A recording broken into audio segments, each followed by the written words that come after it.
You know the feeling. It's not a full-blown terror, not a heart-pounding panic attack. No, it's more subtle than that. It's a whisper. An undercurrent, an invisible pressure that hums just beneath the surface of an ordinary day. You're sitting in a meeting, nodding, taking notes, but a part of your mind is somewhere else. It's replaying yesterday's awkward conversation, analyzing every word, every glance. It's jumping ahead to tomorrow's to-do list, a mountain that never seems to shrink. Or maybe it's busy painting the worst-case scenario for a problem that will probably never happen. You might be sitting here, listening to these words, and a part of you resonates. Yes, you think, I need to live in the present. You understand the philosophy. You've read the books. You've even tried meditating. For a moment, you feel peace. You take a deep breath and feel the stillness. But then, like an unconditional reflex, your mind chimes in again. But what about that project deadline next week? Did I reply to that important email? Are the kids okay at school? Why did I say that thing at dinner last night? And just like that, the peace vanishes. The undercurrent rises again. Your chest tightens slightly. A familiar fatigue creeps into your body, even though the day has just begun. This is the loop of modern anxiety. It's a prison without bars, an invisible burden, and it's silently stealing our lives, one moment at a time. You are not alone in this experience. In fact, you are part of a generation, a culture, that is struggling with its own brain. The most important thing you need to understand right now is this: it's not your fault. You are not weak or a failure for feeling this way. You are simply operating an ancient biological operating system in an overloaded modern world. Imagine your brain, through millions of years of evolution, designed with one ultimate purpose: to keep you alive. Deep inside it is a small, almond-shaped structure called the amygdala. Think of it as the body's alarm center. When our ancestors faced a saber-toothed tiger, this alarm center would go off, flooding the body with adrenaline and cortisol, preparing for a life-or-death fight or a desperate flight. It did its job perfectly. The problem is, in today's world, there aren't many saber-toothed tigers. But your alarm center is still active. Only now, the threats have changed. They are an email from your boss with the subject line, "Urgent discussion needed." They are a news alert about an impending economic crisis. They are images of someone else's perfect life on social media that make you feel inadequate. To your amygdala, all of these things, biologically speaking, are tigers. It sounds the same alarm, it releases the same stress hormones. Your body tenses up, ready to fight, but there's no enemy to attack, nowhere to run. You just sit there, at your desk, flooded in a biochemical cascade of fear. Our culture only exacerbates the problem. We are taught to always plan, to anticipate every risk, to control everything. Responsibility, preparation, caution, these are praised virtues. But no one tells us about the price. That price is a state of constant vigilance. Our minds never truly rest. They are constantly scanning for potential threats, trying to solve the problems of the future while completely missing the life that is happening right in front of us. We live in a society that glorifies busyness as a status symbol, yet is bewildered when that busyness erodes us from the inside, leaving a feeling of emptiness and exhaustion. So, what do we do? If our brains are programmed to worry, and our culture constantly adds fuel to the fire, is there a way out? The answer is yes. And it doesn't lie in a new time management app, a superficial, be positive, platitude, or a short vacation only for everything to return to the way it was. The way out lies in a wisdom that has been tested for thousands of years, an operating system for the mind that once helped emperors, slaves, and warriors face chaos and find stability from within. That is Stoicism. And don't let the ancient name fool you. This isn't a dry philosophical lecture. Think of it as a practical toolkit, a method for training the mind. What's incredible is that the principles the Stoics discovered 2 millennia ago are now being precisely confirmed by modern neuroscience. The techniques they use to calm the mind are now the foundation for the most effective psychological therapies, like acceptance and commitment therapy, ACT. Stoicism doesn't teach you to eliminate emotions or become an unfeeling rock. It teaches you how to change your relationship with your thoughts and feelings. It gives you the power to choose how to respond, instead of blindly reacting according to ancient programming. Over the next hour or so, we will embark on a deep journey together. We won't just skim the surface. We will dissect 5 core principles of Stoicism, reinforced by scientific evidence and everyday stories you can see yourself in. We will learn how to anchor the mind in the present to suit the brain's alarm center. We will learn how to drop the rope in the endless tug-of-war with things we can't control. We will discover how to observe negative thoughts without obeying them, and how to respond to the harsh inner critic with a kindness scientifically proven to reduce stress hormones. We will learn to face pain as a guest, not a permanent resident.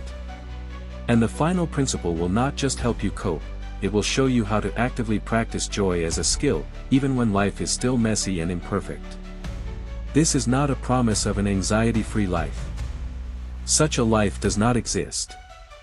This is a promise of a life where anxiety is no longer the master. You are the master.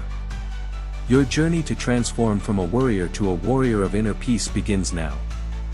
1. Anchor in the present, to calm the brain's alarm center. The human mind is an extraordinary time machine. It can take us back to the past to relive a sweet memory or chew on a regret. It can also launch us into the future to dream of achievements or tremble at hypothetical disasters. There's only one place it seems reluctant to stay, right here, right now. Most of our nameless suffering doesn't come from reality. It comes from our absence from reality. If you observe closely, you'll see that all anxiety has one thing in common: it always pulls us out of the present. Anxiety is the fear of a future that hasn't arrived, or regret for a past that is gone. Meanwhile, the present, the only place where you can breathe, feel, choose, and live, is left abandoned. The Roman Emperor Marcus Aurelius, who had to run an empire during war and plague, wrote in his personal journal, which later became the work Meditations, "You have power over your mind, not outside events. Realize this, and you will find strength." This statement, simple yet profound, is the key to cutting off the root of anxiety. True power doesn't lie in controlling the chaotic external world, but in mastering your internal world. And that mastery begins with a single decision, the decision of where you will place your attention. The Stoics understood that the only place worthy of our full attention is this moment. Not because this moment is always pleasant, but because it is the only thing that is real. The past is just a ghost in memory, the future just an illusion in imagination. Only the present exists. Modern neuroscience now shows us exactly why this ancient advice is so effective. When you constantly worry about the future, you are relentlessly activating the brain's alarm center, the amygdala. It can't distinguish between a real threat, a car speeding towards you, and an imagined threat, the possibility of being laid off in 6 months. It only knows to sound the alarm. But when you actively bring your attention back to the present, to the sensation of your breath, the feeling of your feet on the ground, the sounds in the room, you are doing something magical at a biological level. You are sending a signal to the prefrontal cortex, the brain's executive and logical center. The prefrontal cortex then sends a calming message down to the amygdala, like an adult telling a frightened child, "It's okay. Right now, we are safe." Repeating this action creates a process called neuroplasticity. You're not just feeling better for a moment, you are literally rewiring your brain. Every time you choose to return to the present, you are weakening the neural pathway to anxiety and strengthening the neural pathway to calm and focus. You are training your amygdala to be less jumpy, and enhancing the prefrontal cortex's ability to stay in control. This isn't empty positive thinking. This is a workout for your brain. Let me tell you the story of Daniel. Daniel, at 40, was the epitome of success by society's standards. He had a good job, a lovely family, a beautiful house. But inside, Daniel was living in a constant battle. Every morning, he woke up with an invisible pressure weighing on his chest. His mind immediately started racing. I have to finish that report today. The client meeting this afternoon will be tense. What if I say the wrong thing? Interest rates are rising, the stock market is falling, will my savings be okay? He would come home every evening, have dinner with his wife and kids, ask the familiar questions, how was your day? Anything fun at school? But he wasn't really there.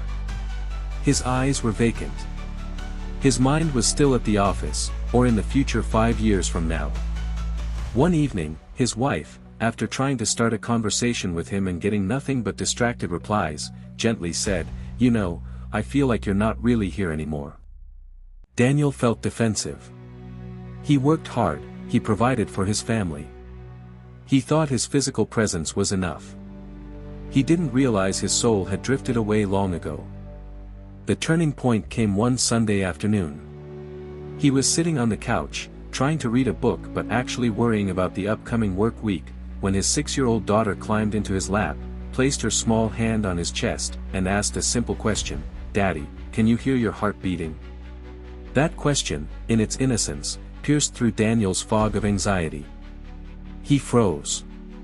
How long had it been since he had truly felt his own body? How long had he existed as just a walking brain, disconnected from the life happening inside his own chest? That day, Daniel didn't start a complicated meditation course or any self-help program. He just started a tiny practice. Whenever he noticed himself getting caught in a spiral of worry, he would quietly place a hand on his chest and listen to his heartbeat. Just for a few seconds. 1, 2, 3 beats. That simple act became his anchor. The body is the only place where the present lives. The mind can wander the world, but the heartbeat is always here, right now. The breath is always here, right now.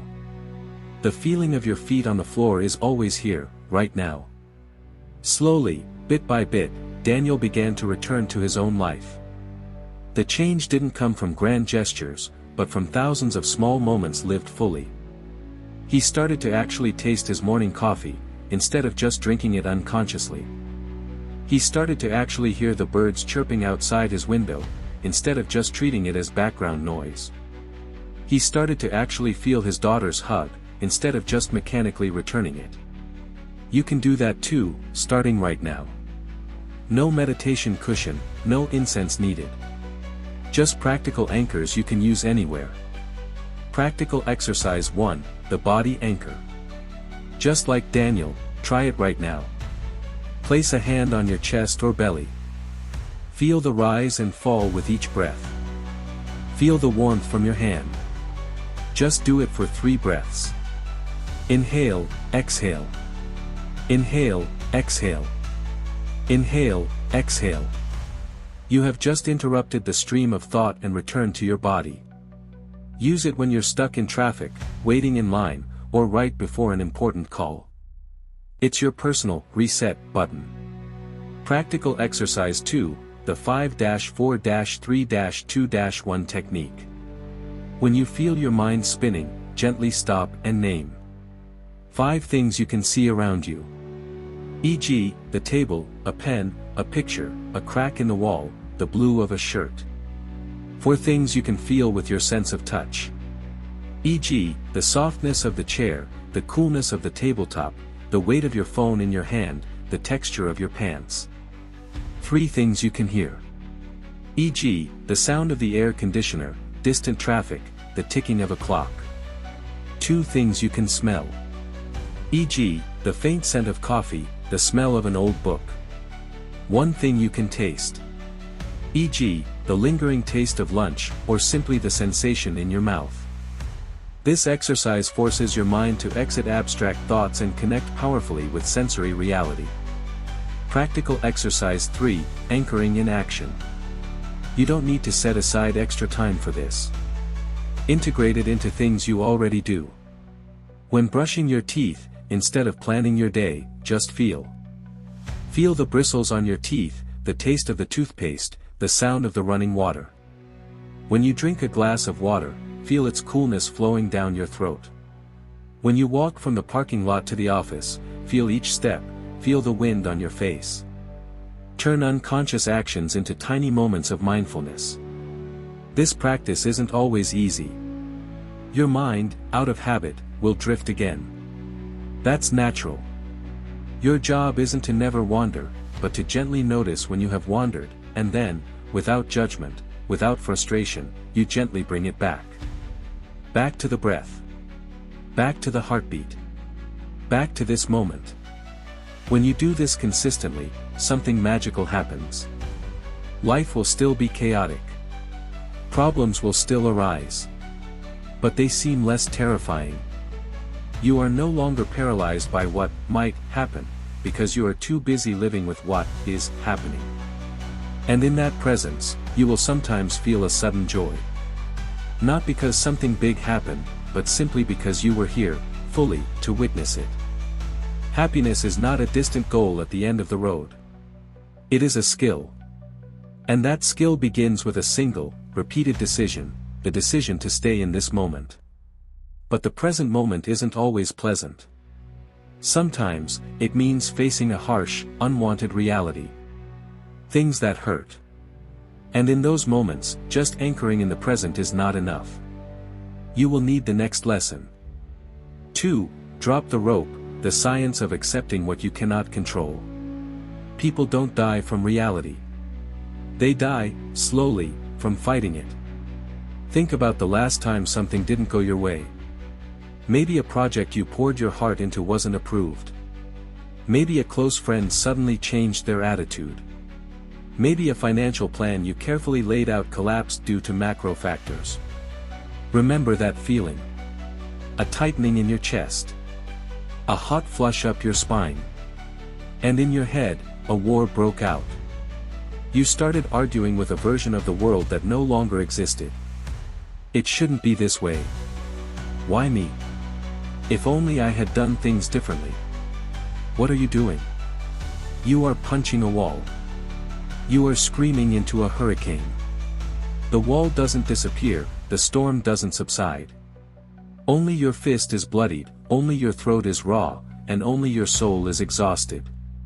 This resistance, this futile fight, is the source of most of the suffering we inflict upon ourselves. We mistake accepting reality for weakness, for surrender. But Stoicism teaches us the opposite truth: acceptance is not weakness. It is the only door out of the prison your mind has built. It's like when you fall into water. Your instinct is to flail, to struggle. But the more you fight, the faster you sink.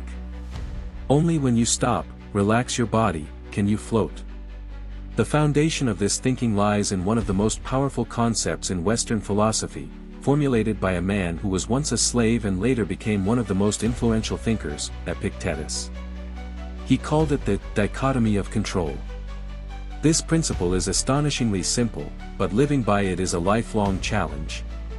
Epictetus said, "In life, some things are up to us, and some things are not up to us." That's it. That is the ultimate filter for all anxiety. What are the things up to us? Our judgments, our intentions, our desires, and our actions. Basically, our inner world. And what are the things not up to us? This list is much longer: our bodies, they can get sick; our possessions, they can be lost; our reputation, it depends on others; the opinions of others, the actions of others, the past, most of the future, the weather, the economy. Basically, everything outside of our own mind. Most of our unhappiness, according to Epictetus, comes from a fundamental error. We spend our lives trying to control the things that are not up to us, while neglecting the only things we truly have control over. We try to change other people's minds, while letting our own judgments run wild. We worry about the stock market, while not acting kindly to the person next to us. Once again, modern science catches up with ancient wisdom. Acceptance and commitment therapy, ACT, one of the most effective evidence-based psychological therapies today, is built on a very similar foundation to Epictetus's philosophy. ACT uses a powerful metaphor to describe our internal struggle. Imagine you are standing on the edge of a deep pit, and you are in a tug-of-war. Your opponent at the other end of the rope is a big, ugly monster. That monster is all your painful thoughts, feelings, and memories. It is anxiety, self-doubt, sadness, anger. Your instinct is to win. You grit your teeth, put all your effort in, and pull. But the monster is very strong. The harder you pull, the harder it pulls back. The struggle is relentless, and you are slowly being pulled closer, closer to the deep pit behind you. You are exhausted, your life revolves around this fight. You have no time or energy for anything else. ACT asks a simple question: what else can you do besides pull? And the revolutionary answer is, you can drop the rope. Dropping the rope doesn't mean letting the monster win. The monster is still there. It won't disappear. Dropping the rope means you stop the futile fight. You accept the monster's existence. You allow it to be there, in your field of vision, without having to wrestle with it. And when you let go, something magical happens. You are no longer being pulled towards the pit. You suddenly have two free hands. You suddenly have your energy back. Now, you can turn around and start walking in the direction you truly want to go in life, based on your values. The monster might follow you for a while, but it no longer controls you. You gave up the war, so you could live your life. That is the story of Gavin.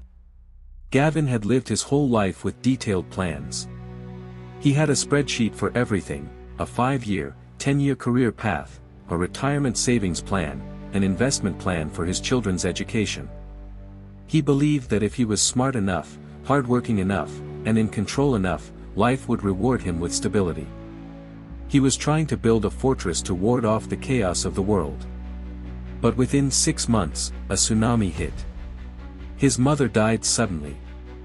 The company he had built collapsed due to a market shift he couldn't have foreseen. And his marriage, which was already strained, finally fell apart. His fortress had crumbled. Everything he believed he was controlling was stripped away. At first, he fought. He threw himself into the gym like a madman, trying to use physical pain to numb the mental pain. He read dozens of self-help books, trying to find a formula, a new process to fix his life. He was pulling the rope with the monster of loss and failure with all his remaining strength. But he only became more exhausted. Waking up every morning was a reminder of what he had lost, a slap in the face from reality. Until one afternoon, while running aimlessly, he stopped on a bridge and looked down at the river below. The river just flowed. It didn't hurry, it didn't react. It met a large rock, it didn't try to break the rock. It just gently flowed around it. And then a thought flashed in Gavin's mind, not an analytical thought, but a deep recognition: life isn't destroying me. It's just not going my way. I've been at war with reality, and reality always wins. In that moment, on that bridge, Gavin dropped the rope. He didn't suddenly feel happy. The pain was still there. But the internal war had stopped. The energy-draining resistance vanished. For the first time in months, he sat down and just breathed, not trying to fix, not trying to force. He allowed the sadness to exist. He allowed the failure to exist. And from that quiet space, he began to ask himself a new question, a very stoic question: in all of this, what is actually up to me right now? He couldn't bring his mother back. He couldn't save the company. He couldn't unilaterally fix the marriage. But he could choose how to treat his body. He could choose to call a friend. He could choose to start writing down his thoughts. He shifted his focus from the giant circle of things he couldn't control, to the small but powerful circle of things he could control. He became lighter. You can start practicing this today.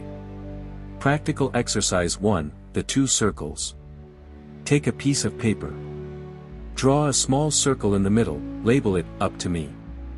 Draw a much larger circle around it, label it, not up to me. Now, write down the things that are worrying you. Place them in the appropriate circle. What my boss thinks of me. Outer circle. What will the economy do? Outer circle. Are my children happy?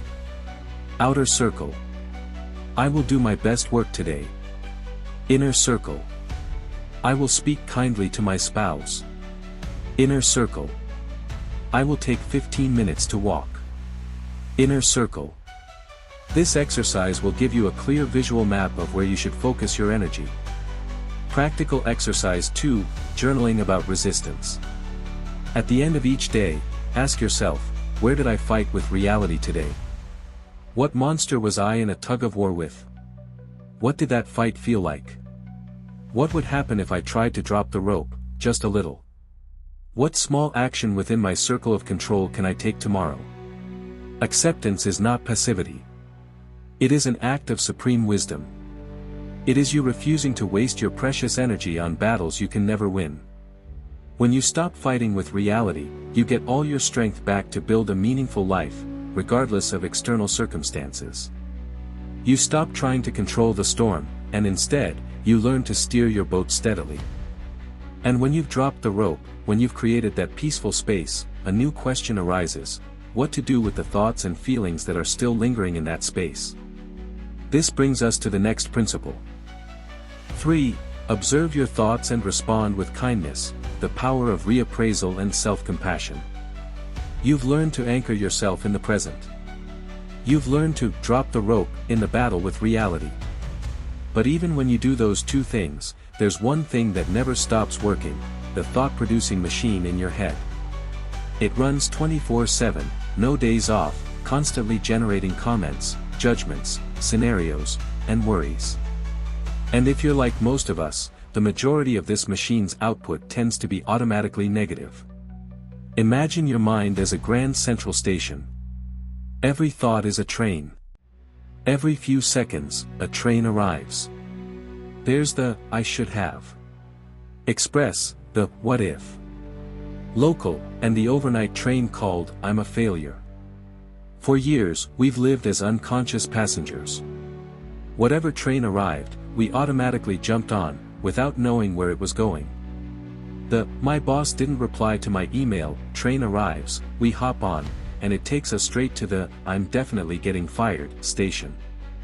The "that person looked at me weirdly" train arrives, we hop on, and it takes us all the way to the "nobody likes me" terminal. We are dragged all over the place by these trains, and then wonder why we always feel tired and lost. Stoicism offers a radical liberation. It says, you don't have to get on every train. True freedom begins the moment you realize you are not the passenger. You are the one standing on the platform. You can watch the trains arrive, hear their whistles, read their destinations, and then, with calm intention, you choose not to get on. You simply let them pass. To do this, the Stoics made a subtle distinction between two concepts: impressions and assent. An impression is the first raw data that hits your mind. It's neutral. For example, it's raining. My colleague didn't say hi to me this morning. I just made a mistake in my presentation. These are just events. The next step, assent, is where all the trouble begins. It's when you make a judgment and agree with it, attaching it to the initial impression. It's raining, impression, and therefore today is going to be a terrible day, assent. My colleague didn't say hi, impression, which proves he hates me, assent. I made a mistake, impression, which means I'm incompetent, assent. Epictetus taught that it is not events that disturb us, but our judgments about them. The core skill of a Stoic practitioner is to create a pause. A precious space between the impression and the assent. In that space, you have the opportunity to question that automatic judgment. Wait a minute, you ask yourself, is it really true that because it's raining, today will be terrible? Or is that just a thought? Once again, modern science confirms this wisdom with astonishing accuracy. In cognitive behavioral therapy, CBT, this technique is called cognitive reappraisal. Countless studies have shown that actively questioning and reinterpreting our initial thoughts changes brain activity. It reduces activity in emotional centers like the amygdala and increases activity in the prefrontal cortex, the center of reason. You are not suppressing the thought. You are examining it. You are moving from a state of blind reaction to a state of conscious response. But there's an even deeper layer. Even when we learn to observe our thoughts, what kind of tone do we usually do it with? Often, with a harsh inner critic. Thinking negatively again. You're so weak. We observe, but we observe with judgment. We are trying to put out a fire by pouring more oil on it. This is where the power of self-compassion comes in, and the science behind it is truly astounding. When you criticize yourself, you are activating the brain's threat defense system. Your body releases cortisol, the stress hormone. Biologically, you are attacking yourself. Conversely, when you practice self-compassion, that is, treating yourself with the kindness you would offer a dear friend in distress, you are activating a completely different system in the brain, the soothing system. Your body releases oxytocin, a hormone associated with feelings of safety, trust, and connection. Self-compassion is not self-pity. It is a biological regulation tool. It's how you tell your nervous system, you are safe. You are loved. Consider how this played out in Jake's life. Jake was a design director, a classic perfectionist. He lived and died by the quality of his work. One day, he sent an important proposal that he had spent many sleepless nights on to a major client. Then, silence. 24 hours passed without a response. Immediately, the trains started arriving at Jake's mental station, one after another. The first train, they hate it. The next one, I must have missed some important detail. Then came the express train, I'm a fraud. Sooner or later, everyone will find out I'm not as good as they think. A hollow feeling appeared in his stomach. His chest tightened. He was on all the trains at once, and they were all speeding towards the disaster station. In a therapy session, after recounting similar experiences, his therapist asked him a simple question, Jake, is that a fact, or is that a thought? That question stopped Jake in his tracks. He started a new practice. Whenever a negative thought appeared, he would take out a notebook and write it down. But he didn't just write the thought. He wrote, I am having the thought that I am a fraud. That small linguistic shift made a huge difference. It created distance. He was not the thought. He was the one having the thought. He had stepped off the train and was standing on the platform. But the battle wasn't over. Observing helped him get less carried away, but it was still tiring and cold. The second breakthrough came when he learned to bring compassion into it. Instead of just observing neutrally, he started responding to those thoughts the way he would talk to a scared junior colleague. When the "they hate it" train arrived, instead of jumping on, he stood on the platform and said to himself, I hear you. I know you're scared. It's really scary to put your heart into something and then wait for judgment. It's completely normal to feel anxious right now. He didn't argue with the thought. He didn't try to convince himself that, no, they love it. He simply acknowledged the feeling underneath the thought, and gave it kindness. The feeling was completely different. It didn't feel like a fight. It felt like a comfort. Biologically, he was reducing cortisol and increasing oxytocin. He was self-soothing his nervous system. And of course, the next day, the client emailed back. They were just incredibly busy. They loved the proposal. Here's how you can apply this two-part principle. Practical exercise 1, labeling thought, not fact. This is the first step to creating distance. Whenever a negative, distressing thought appears, whisper in your mind, here is the I'm not good enough thought, or I am noticing a feeling of anxiety in my body. This labeling transforms the thought from an absolute truth into an observable mental event. Practical exercise 2, responding with compassion. After labeling the thought, practice responding to it kindly. You can use the 3 classic phrases from Dr. Kristin Neff's self-compassion practice. This is a moment of suffering. Acknowledging the pain mindfully. Suffering is a part of life. Reminding yourself of common humanity, that you are not alone. May I be kind to myself in this moment. Sending a wish of goodwill. Practical exercise 3, the wise friend perspective. When you're stuck in a spiral of self-criticism, stop and ask yourself this question: if my best friend came to me with this exact problem and these thoughts, what would I say to them? Almost certainly, you would offer wise, patient, and kind advice. Now, try to offer those words to yourself. The deepest inner transformation doesn't come from destroying negative thoughts. They will never completely disappear. The transformation comes from changing your relationship with them. First, you create space by observing them instead of blindly believing them. Then, you fill that space with the warmth of compassion, instead of the coldness of judgment. When you do that, your inner world will gradually shift from a noisy battlefield to a safe haven. And when you have such a haven, you will have the strength to face the most intense emotions. This leads us to the next principle, about the nature of pain itself. For, all pain is a guest, not the landlord. There are words we often use to hide our deepest wounds. I'm fine. 3 simple words, spoken with a forced smile, while inside, a world is collapsing. We say, I'm fine, after a breakup, after losing a job, after receiving heartbreaking news. We say it because we believe we have to be strong, and we believe that this pain, this emptiness, will last forever.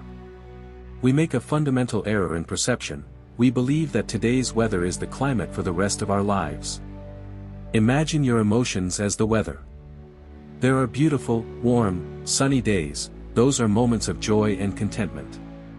There are overcast, drizzly days, that's sadness or fatigue. And then, there are stormy days.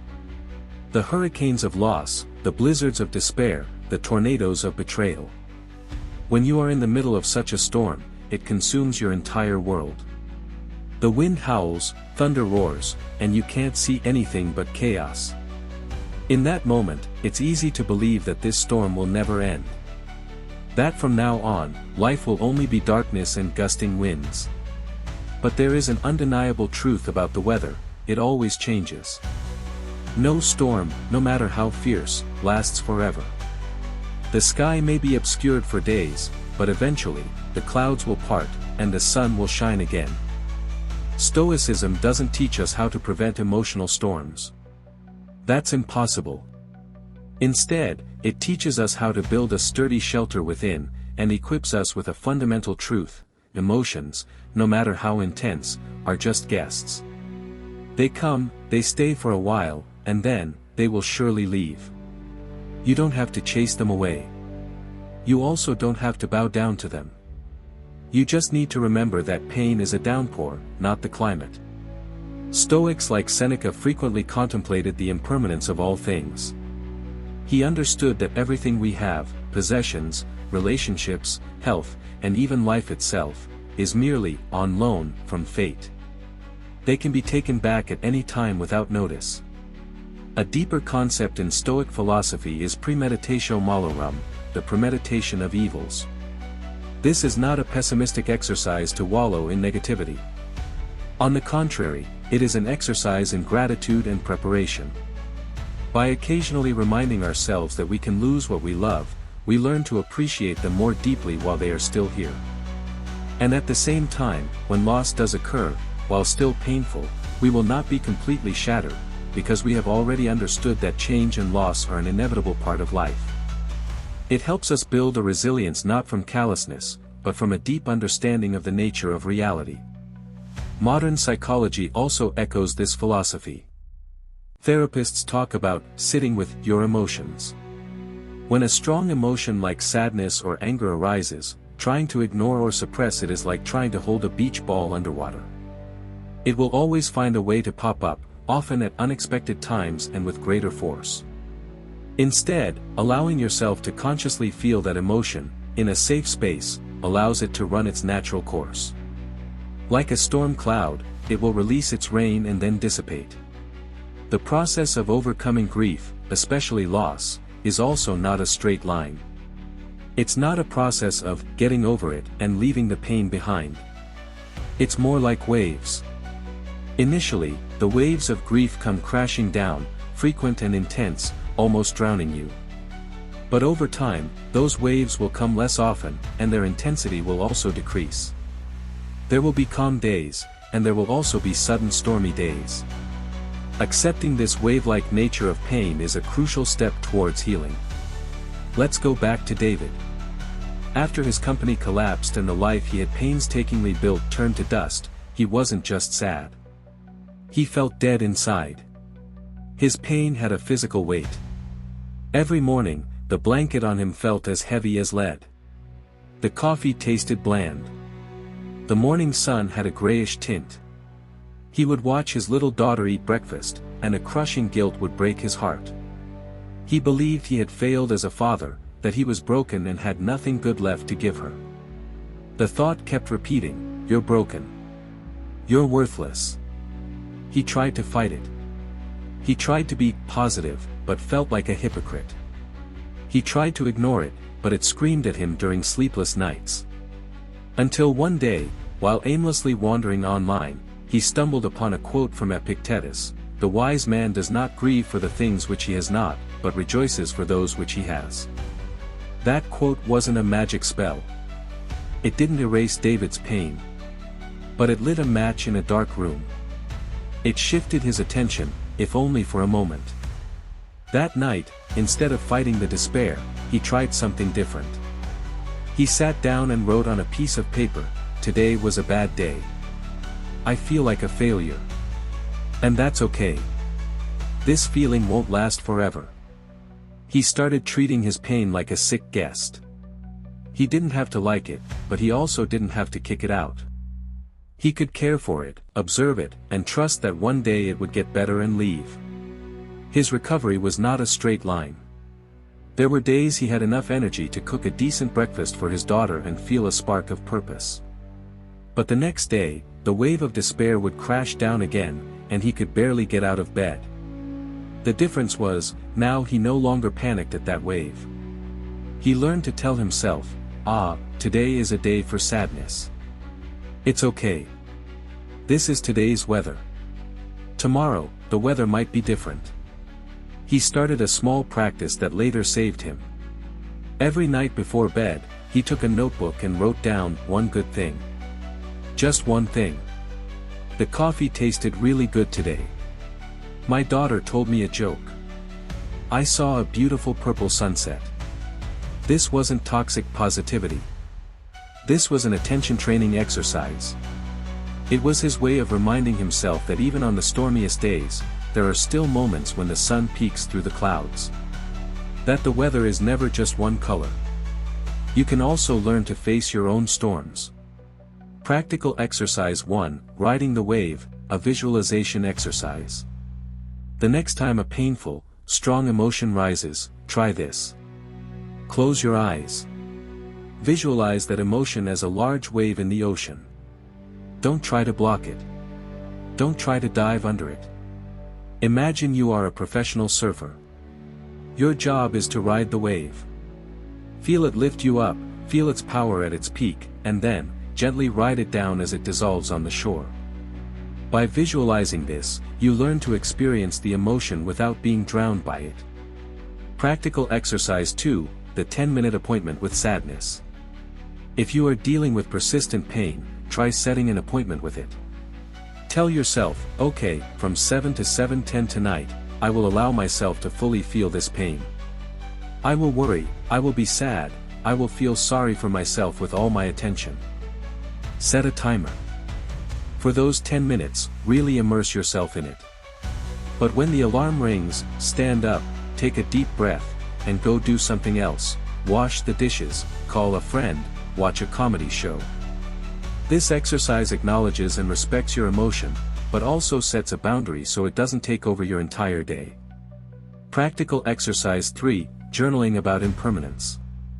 Answer these questions. What is the most difficult emotion I'm experiencing right now? Can I recall a time in the past when I also felt a similarly strong emotion? Did it last forever?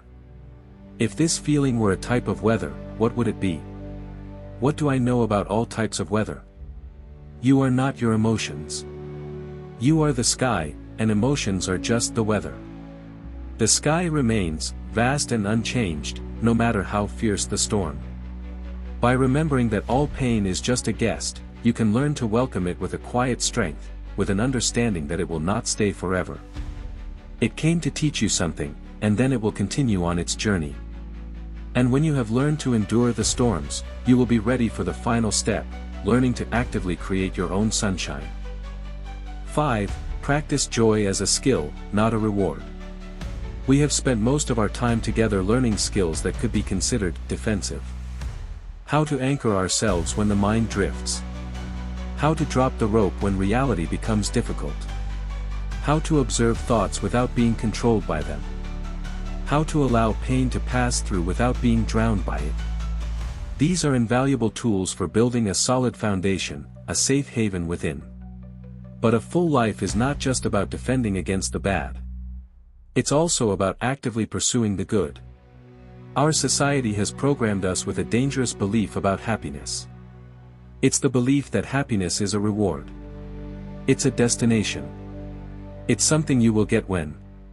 I'll be happy when I get promoted. I'll be happy when I buy that house. I'll be happy when I retire. I'll be happy when my kids are successful. We live our lives as a series of conditions, always postponing our joy for some hypothetical future where everything will finally be perfect. But what if this entire premise is wrong? What if happiness is not a noun, but a verb? What if joy is not something you find, but something you do? This is the radical mindset shift that Stoicism and modern positive psychology offer. Joy is not a lucky event that happens to you. It is a skill you cultivate, a muscle you train, a practice you commit to every day. The ancient Stoics had a concept called eudaimonia. This word is often translated as happiness, but a better translation would be human flourishing or living a good life. For them, eudaimonia didn't come from external rewards like wealth or fame. It came from living a life of virtue, wisdom, courage, justice, and temperance. It came from playing one's part well in society. Joy was not the prize at the end of the road, joy was the act of walking that road correctly. Seneca, one of the richest men in Rome, frequently wrote about the joy that comes from a simple meal, a conversation with friends, and a clear conscience. Marcus Aurelius, the most powerful emperor in the world, found meaning and contentment in fulfilling his duty to his people, no matter how tiring and stressful that work was. Modern science has illuminated the biological mechanisms behind this wisdom. The field of positive psychology, pioneered by Martin Seligman, has scientifically studied what makes life worth living. One of their most important findings is the power of gratitude. When you actively practice gratitude, your brain releases dopamine and serotonin, the two neurotransmitters primarily responsible for feelings of pleasure and happiness. Simply put, looking for the good makes you feel good chemically. Studies have shown that regularly practicing gratitude, such as keeping a gratitude journal, can create a long-lasting and sustainable increase in overall happiness levels. It's like you're recalibrating your happiness set point to a higher level. You are breaking what is known as the hedonic treadmill, our natural tendency to quickly return to a baseline level of happiness after major positive or negative events. Think about Sarah. Sarah was an English teacher in her late 40s. She was a kind, dedicated person, loved by her students. But she lived in a perpetual state of waiting. She always thought, I'll really relax and be happy when summer break starts. But then summer break would come, and she'd worry about the new school year. Then she'd think, I'll be happy when the mortgage is paid off. She wasn't miserable, but she always had a nagging sense of lack. A feeling that real life hadn't started yet, that true joy was still just around the corner. One day, she had a conversation with an older colleague who had just retired. This colleague, named Margaret, had a peace and contentment that radiated from within. Sarah asked her what the secret was. Margaret smiled and said something simple, well, about 20 years ago, I realized I had spent my whole life waiting for the big moments. And I decided to stop. Instead, I started collecting small moments. Those words stayed with Sarah. That evening, she took an empty notebook and decided to try. She wrote the title, moment collection. She resolved to find 3 moments each day to add to her collection. At first, it felt very forced. 1. The coffee was good this morning. 2. A student held the door for me. 3. I saw a very cute squirrel on the way home. It felt silly. But she persisted. A strange thing started happening after a few weeks. Because she knew she had to find 3 things to write down in the evening, she began to actively look for them during the day. Her mind, accustomed to scanning for problems and annoyances, now had a new mission: to scan for small, good things. She started to really notice the color of the sky at sunset. She started to really listen and feel the joy in her students' laughter. She started to appreciate the warmth of her blanket as she read a book in the evening. The change wasn't an earthquake. It wasn't an ecstatic happiness. It was a slow increase of a warm current, a quiet sense of contentment. She realized that she had always been surrounded by small moments of joy. The problem wasn't that they didn't exist. The problem was that she hadn't been paying attention. By practicing joy as a skill, Sarah stopped waiting for life to begin. She realized that life was what was happening, in all those small, precious moments. This is a skill you can start training today. It requires nothing but a little intention and consistency. Practical exercise 1, the 3 good things journal. This is a classic exercise from positive psychology, and it's incredibly effective. Every night before bed, spend 5 minutes writing down 3 things that went well that day. Don't just list them. Next to each one, write a short sentence answering the question, why did this happen? For example, 1. Today's meeting went smoothly, why? Because I prepared thoroughly. 2. I had a fun conversation with my daughter, why? Because I decided to put my phone away and really listen. This analysis of cause will reinforce your sense of agency. Practical exercise 2, the gratitude walk. Take a short walk, about 10 to 15 minutes, with a single purpose: to find things to be grateful for through your senses. Instead of listening to a podcast or thinking about work, focus outward. I am grateful for the feeling of the warm sun on my skin. I am grateful for the complex and beautiful green of this leaf. I am grateful for the ability of my legs to walk like this. I am grateful for hearing a child's laughter in the distance. This exercise will train your brain to see the world through a lens of abundance, rather than lack. Practical exercise 3, write a gratitude letter. Think of someone in your life who has had a positive influence on you, a teacher, a mentor, a friend, a family member, whom you've never really fully thanked. Write a detailed letter to them. Don't just say, thank you. Be specific about what you are thanking them for, how that action affected your life, and how you often think about it. If possible, arrange a meeting and read the letter to them. Studies show this is one of the most powerful and long-lasting happiness-boosting exercises, for both the writer and the recipient. Joy is not a passive state you stumble into when everything is perfect. It is a deliberate action. It is a choice you make, a muscle you train, a lens you choose to view the world through. By shifting your focus from chasing big rewards in the future to collecting small moments of beauty and gratitude in the present, you are fundamentally changing your relationship with happiness. You are no longer waiting for it. You are creating it, bit by bit, every day. We have come a long way together in this past hour. We started in a very familiar place, the loop of anxiety. We described the feeling of a mind that never rests, a brain programmed to find threats, and a culture that constantly tells us we are not good enough, not safe enough, not doing enough. We started as a worrier. But then, we didn't stay there. We began a journey of transformation, guided by the wisdom of the ancient Stoics and validated by the discoveries of modern science. First, we learned to find the ground beneath our feet. With the first principle, we discovered the power of anchoring in the present. We understood that by focusing on our breath, our body, our senses, we are not just practicing a nice philosophical idea, we are actively calming the biological alarm center in our brain, telling our nervous system, right now, we are safe. This was the first step to reclaiming control from unconscious panic. Once we had that stability, we faced our biggest battle. With the second principle, we learned to drop the rope. We looked squarely at the truth that most of our suffering comes not from reality, but from our futile fight against it. By clearly understanding what is up to us and what is not, we learned an act of supreme wisdom, to stop wasting energy on unwinnable battles, and instead, focus our strength on the small but powerful circle of our own choices and actions. With that freed up energy, we turned inward. With the third principle, we learned a two-part skill to master our inner world, observing our thoughts without obeying them, and responding to them with kindness. We learned to stand on the platform of the mind, letting the trains of thought pass by without having to jump on. And more importantly, we discovered that self-criticism only increases stress hormones, while self-compassion is a biological medicine, releasing oxytocin and creating a sense of safety from within. Equipped with that safety, we found the courage to face the most difficult emotions.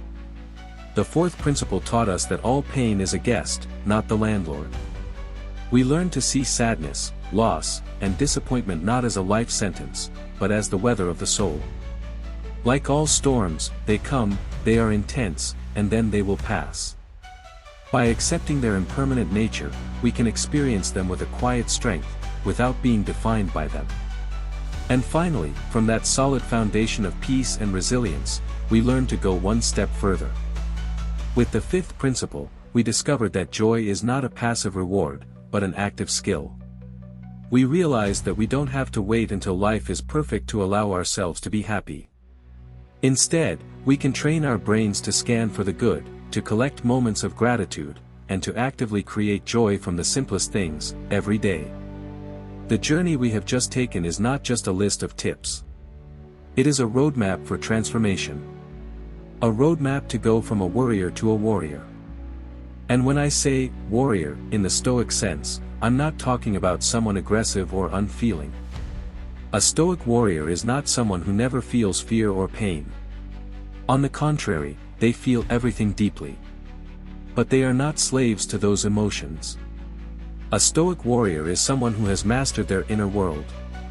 Their battlefield is not outside, it is the millisecond space between an event happening and how they choose to respond to it. Their weapons are not swords and shields, their weapons are choice, reason, and the ability to distinguish between an impression and a judgment. Their armor is the understanding that their dignity and peace do not depend on what the world throws at them, but on the virtue of their own actions. The worrier reacts passively, the warrior responds intentionally. The worrier is controlled by external events, the warrior is guided by internal values. The worrier lives in the past or the future, the warrior lives and acts in the present. The power to make this transformation does not lie in your circumstances, not in changing your job, changing your partner, or having more money. It has been inside you all along. It is your ability to choose. The ability to choose where you place your attention. The ability to choose what you will assent to. The ability to choose how you will treat yourself. The ability to choose how you see your pain. And the ability to choose where you will find joy. The journey we have taken together in this hour is just the beginning. Watching a video gives you knowledge, but only consistent practice, day in and day out, creates real change. Building a strong inner fortress is not a weekend project, it is the work of a lifetime. And you don't have to do it alone. If the journey we took today resonated with you, if you feel an urge that this is the path for you, and if you are ready to commit to the daily practice of becoming the architect of your own peace, then I sincerely invite you to become a part of this community. Hit the subscribe button and turn on notifications. It's not just a click. It's a declaration to yourself that you are ready. Ready to do the necessary work. Ready to live more intentionally. Each week, we will continue to explore these tools, share stories, and support each other on this path. Thank you for spending your precious time to complete this journey. Until next time, live with purpose, and be the warrior of your own mind.